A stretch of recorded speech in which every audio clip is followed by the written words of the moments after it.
WhatsApp sticker बनाने का तरीक़ाकार आज आपको सिखा रहे हैं। ये ऐप डाउनलोड कर लें आप गूगल प्ले से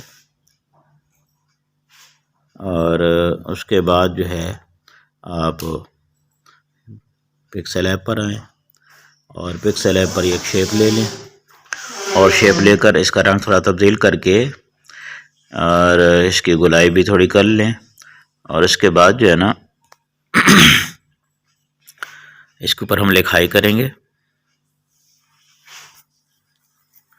मोहम्मद तैयब लिख दिया है और स्टिकर आप यहाँ से इंपोर्ट के अंदर जा कर के ले लें। आप पहले सेव करके रखें इसको यहाँ लगाएं। ये मैं इजी पैसे अकाउंट का स्टिकर बना रहा हूँ। इस तरह स्टिकर बन गया है, सेव कर लें।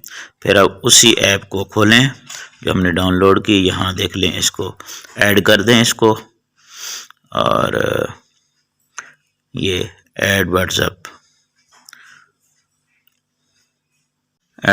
करने के बाद ये व्हाट्सएप मैसेज मैंने उसके अंदर ऐड कर दिया जिसके अंदर आप करना चाहते हैं। उसके बाद अब व्हाट्सएप खोल लें, जिसको मैसेज करना है वहाँ देखें ऊपर वाले में स्टिकर आ गया है। इस तरह आप भी इसको बना सकते हैं।